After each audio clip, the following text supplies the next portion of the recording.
Hey, howdy, Alberta. Alberta and other places as well, but I want to talk about Alberta elections. Municipal elections, they're happening in the big cities and the small towns. The end of October, and it's cold. Y'all better go and vote, though I have a wood stove going. You can hear it crackling. That's for a fact. That's the theme. You got to think warm when you go out there and vote. Specifically, though, I want to talk about Edmonton.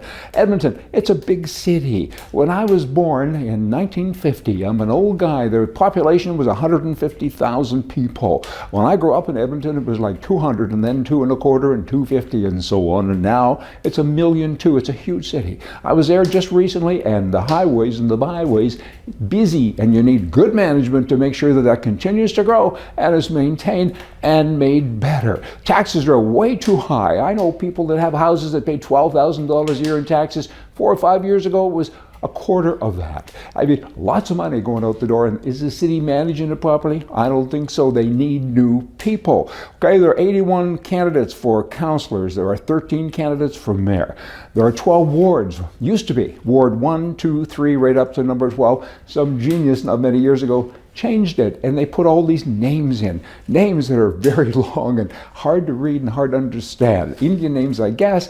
Wow, get rid of them. A new mayor needs to do that. The mayor only has one vote, the councillors as well, but the mayor has influence. I guess they all do, but the mayor has more influence. He can influence all kinds of things. Get rid of those names. That'll be one thing you all should influence. I'm just saying. Now, you can confuse voters, I guess, but try not to. I mean, with the mayors, for instance, the mayor candidates rather, out of this number, it's $500 to register to be a mayor. That's it, $500. So of course, as a consequence of that, you get a lot of people who are not serious contenders, and that's too bad. It should be more than 500. In any event, only 5 of them qualified to get into the Chamber of Commerce televised debate, and it was not a bad debate. The 5 of them, they're considered to be the front runners.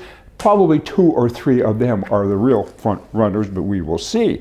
Okay, you know, a good mayor is just so needed. As said, people need to vote. It's the turnout thing. How many people actually show up to vote?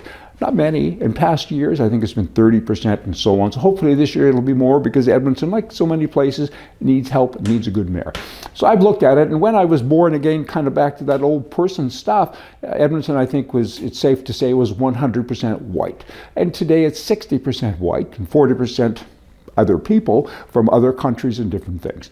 So how does that affect the vote? Who do the white people vote for? Who do the other people vote for? The cha-cha. I think white people will vote for someone who has a conservative flair, somebody who's a capitalist.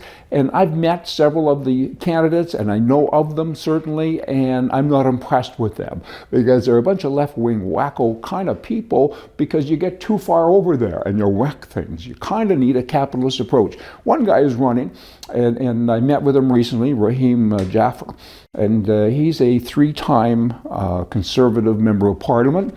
And he knows his way around politics. He knows his way around campaigning. He did very well with the debate. And I've analyzed all this kind of stuff, and if I was voting, I no longer live in Alberta, so I can't vote, but my family has extensive property holdings in Alberta, and you know, they're all leaning heavily towards Rahim, because he's a capitalist, and he makes sense, and he wants taxes down. He's got a long list of stuff, and the city needs him, and so that's my recommendation. And he gave me a nice little brochure as well. Son of a gun. I was impressed with his whole platform, and also his business experience and his political experience. He's had ups and downs, haven't we all? When a person has downs, he's better to get the rest of us up. So that makes me feel good with him and all of the rest of the stuff that is kind of going on in the province. There's a lot of good candidates, but he also, of course, if he wins, if he becomes mayor, he needs a strong council. A lot of councillors not so strong, because they're kind of wacky. But hopefully he can ship them in, get them into shape. That would be it.